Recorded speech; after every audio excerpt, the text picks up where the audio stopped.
Late that afternoon he took his sons to a nearby jetty, where they piled into a small boat their father had borrowed from a neighbour, one of the only boats in the area with a motor.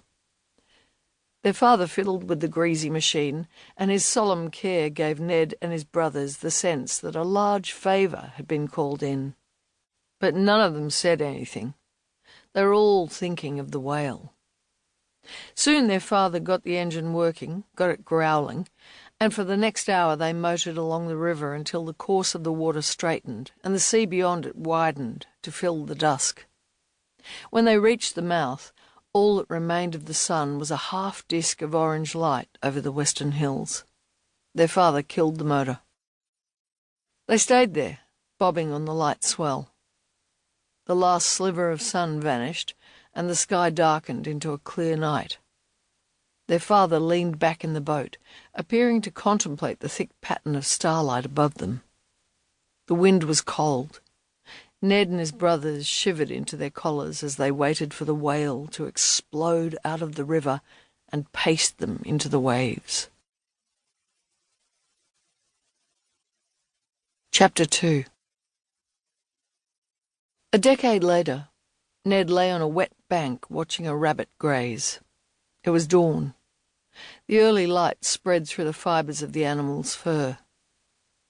Ned aimed his rifle, took the shot, missed. The gun's crack threw his prey into a sprint, and it blurred into the bracken gathered beneath a stand of nearby blue gums.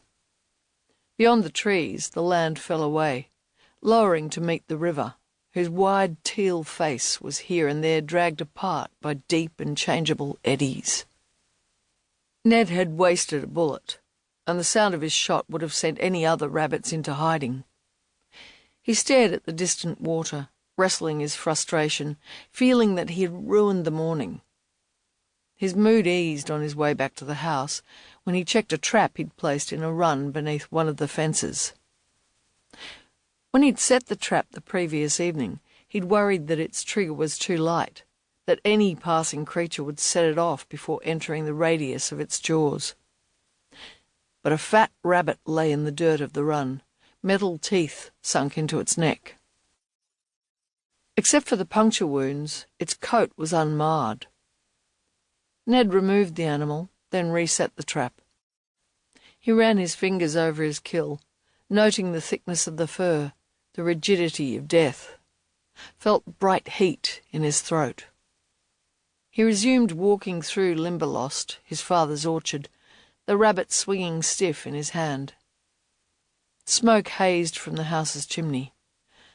Apple trees in a nearby paddock had taken on the glow of dawn. At Ned's back, the river shone, teal blinking into slate and cerulean, revealing a greater truth of colour. It was summer, and in the long blonde light of the season, Ned aimed to kill as many rabbits as he could. Their pelts could be sold to the army, who made them into slouch hats for soldiers. He had no other way of making money. In previous summers his father might have paid him for helping out on the orchard, but with the war on, that was no longer possible. If he killed enough rabbits, he might earn enough to buy his own boat, something he'd imagined ever since his father had taken Ned and his brothers to meet the mad whale on that clear, star-rich night. Nothing fancy, just a small single-sail dinghy he could run into the river. Out on the water, he could sail wherever he liked, from downstream where the current ran fresh to the broad estuary in the north. Squid-filled reefs, forested coves, schools of flashing salmon, trenches of snapper, lonely jetties, private beaches on whose cold sands he could burn hidden fires. All would be open to him if he had a boat, if he killed enough rabbits. It was already January. Fewer than 10 had found his traps or caught his bullets. Barely enough to buy an oar, Ned suspected. Yet already his thoughts were wet and salty, his mind roughened by windburn.